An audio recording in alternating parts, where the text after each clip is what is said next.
En 1581, un soldado en Flandes llevaba meses sin cobrar su paga y un día abandonó las filas. El duque de Alba lo capturó y lo mandó a ahorcar sin juicio. Ese día fueron ejecutados 10 soldados, 5 el martes, 5 el miércoles. Esto no era una excepción. En el ejército español del siglo XVII, el castigo era así de rápido y así de visible. Hoy vamos a hablar de cómo se castigaba a un soldado en ese ejército. Antes de adentrarnos en estos rincones oscuros de la historia, no olvides suscribirte al canal y darle like al video para que llegue a más gente. Tu apoyo es fundamental para que este tipo de contenido siga adelante. El ejército español del siglo XVII estaba formado por decenas de miles de soldados, españoles, italianos, flamencos, irlandeses, todos en la misma fila. Solo había una cosa capaz de mantener a tanta gente unida: la disciplina. Pero la disciplina no era un concepto abstracto, tenía que ser concreta, visible y rápida. El castigo impuesto a un soldado era, en realidad, un mensaje enviado a los otros miles.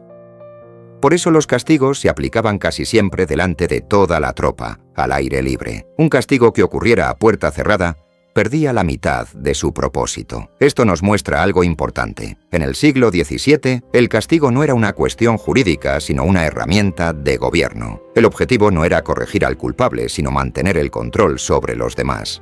¿Y quién gestionaba este sistema? Cada tercio contaba con un auditor, es decir, un juez militar. A su lado había escribanos, guardias y un verdugo. Esta estructura era permanente y estaba presente en cada gran unidad. El sistema de justicia formaba parte del propio tejido del ejército.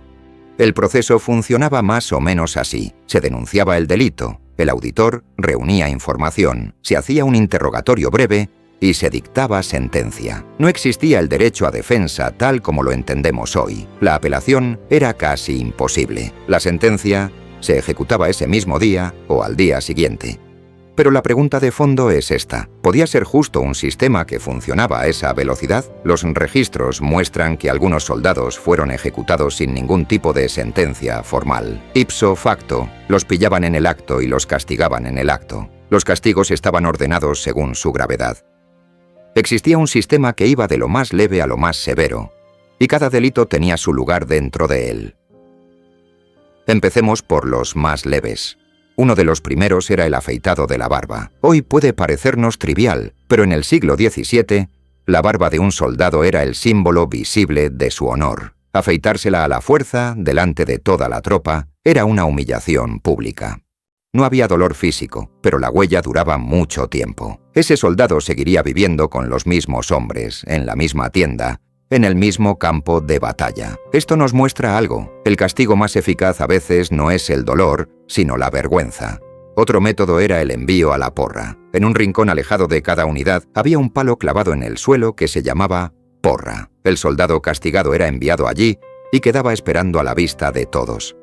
Sin palabras, sin golpes, solo la soledad bajo la mirada de todos. La expresión «vaya usted a la porra» que usamos todavía hoy viene de aquí. Un castigo que sobrevivió dentro del propio idioma.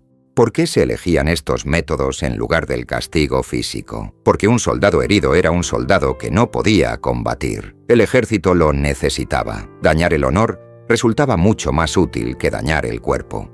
Para las infracciones más serias llegaba el descuento de paga, que ya de por sí llegaba con meses de retraso y solía ser incompleta.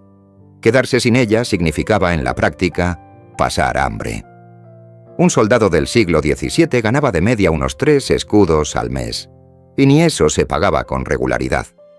El descuento de paga puede parecer un castigo abstracto, pero la realidad sobre el terreno era mucho más concreta. La comida, el alojamiento, el mantenimiento del armamento, gran parte de todo eso salía del bolsillo del soldado. Sin paga, la única salida era el hambre o el robo. Esto nos muestra algo. El descuento de paga no era solo un castigo. Era un mecanismo que empujaba al soldado a elegir entre sobrevivir y delinquir. Y el soldado que robaba volvía a ser castigado. Así funcionaba el ciclo. Además, los soldados podían ser destinados como castigo a las misiones más peligrosas.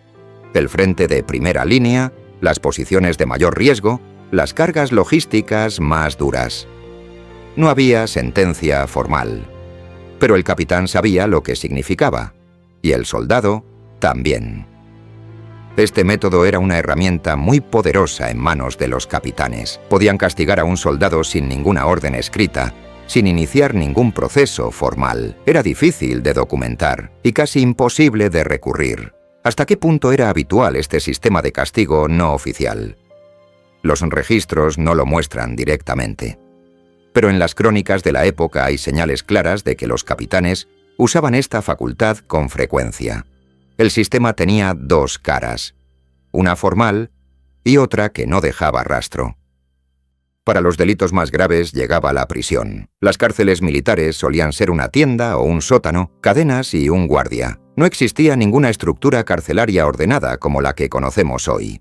Las condiciones eran duras y el tiempo indeterminado. El soldado no sabía cuándo saldría. Cada día en prisión era una pérdida, tanto física como militar. El soldado que salía debilitado regresaba menos preparado para combatir.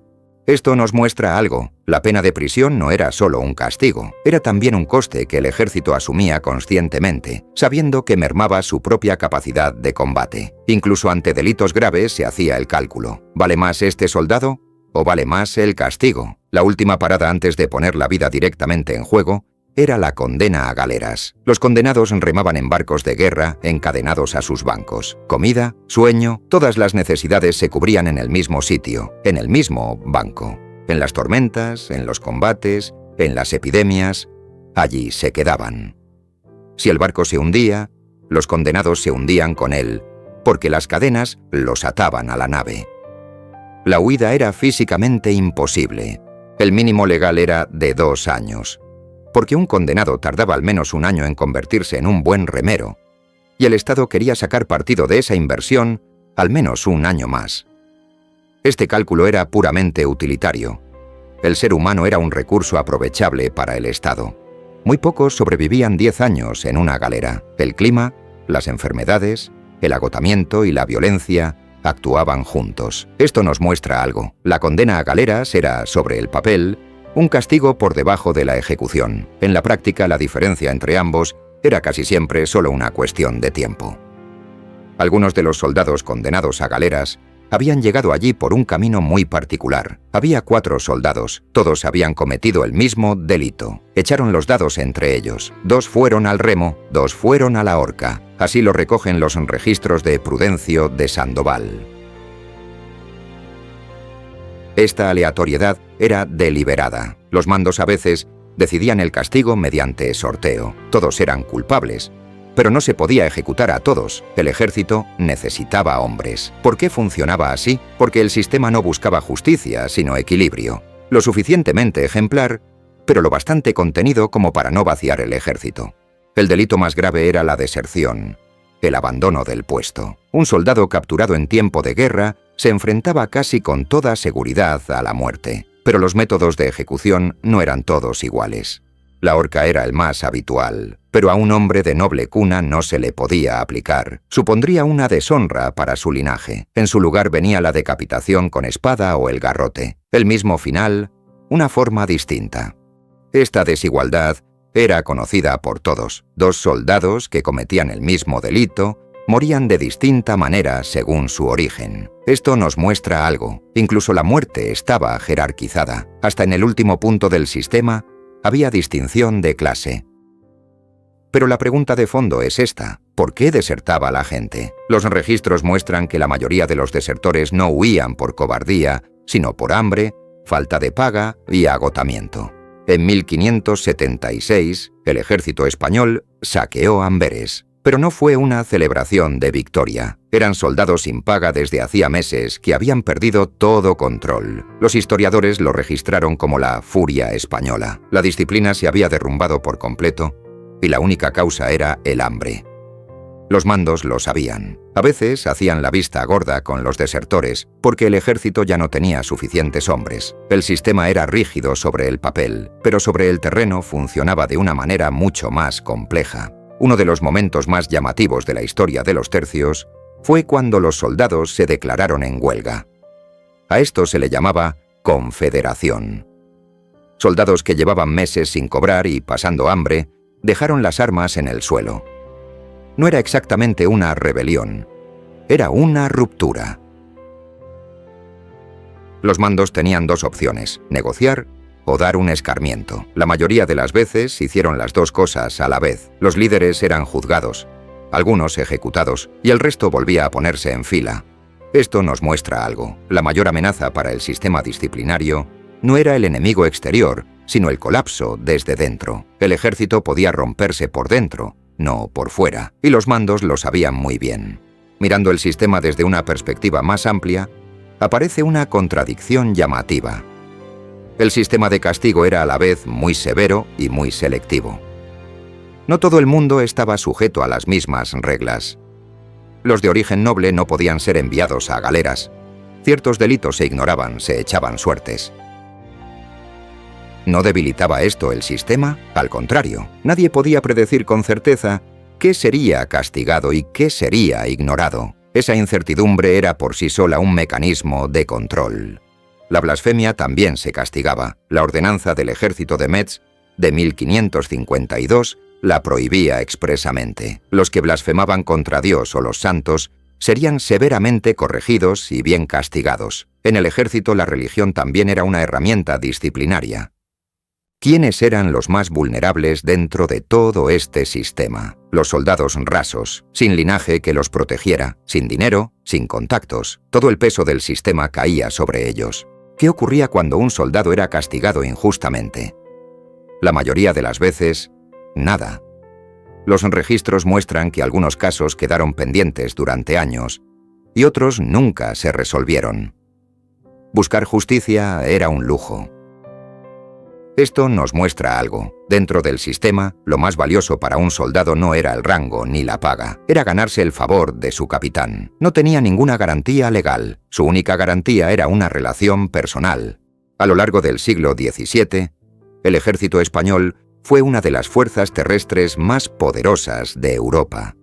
Pero ¿qué había detrás de ese poder? En parte el entrenamiento, en parte la estrategia. Pero en gran medida, este sistema que mantenía a los hombres unidos mediante el miedo y el ejemplo. En 1643, en la batalla de Rocroi, los tercios españoles fueron derrotados por el ejército francés. Fue un punto de inflexión militar. Pero hasta ese día, durante más de un siglo, uno de los secretos del ejército que se mantuvo en los frentes de Europa fue precisamente este sistema de castigo. ¿Funcionaba este sistema? A corto plazo, sí. A largo plazo, llevaba dentro las semillas de su propia destrucción. Un soldado hambriento, sin paga y agotado, por mucho castigo que recibiera, llegaba un momento en que se quebraba. En el ejército español del siglo XVII, la disciplina era rápida, visible y no se preocupaba por la proporcionalidad. El objetivo no era la justicia, sino el orden, y el precio que se pagó por mantener ese orden fue, casi siempre, vidas, honores y años. La gran mayoría de aquellos soldados no fueron recordados en ningún lugar, ni por lo que hicieron, ni por lo que padecieron, ni por lo que tragaron en silencio. Quizás ese fue el castigo más pesado de todos: desaparecer, disolverse dentro de un sistema sin que nadie pronunciara jamás tu nombre. Si también quieren seguir las historias del ejército español, que raramente se encuentran en las páginas de la historia, no olviden suscribirse a nuestro canal y dar like a nuestros videos.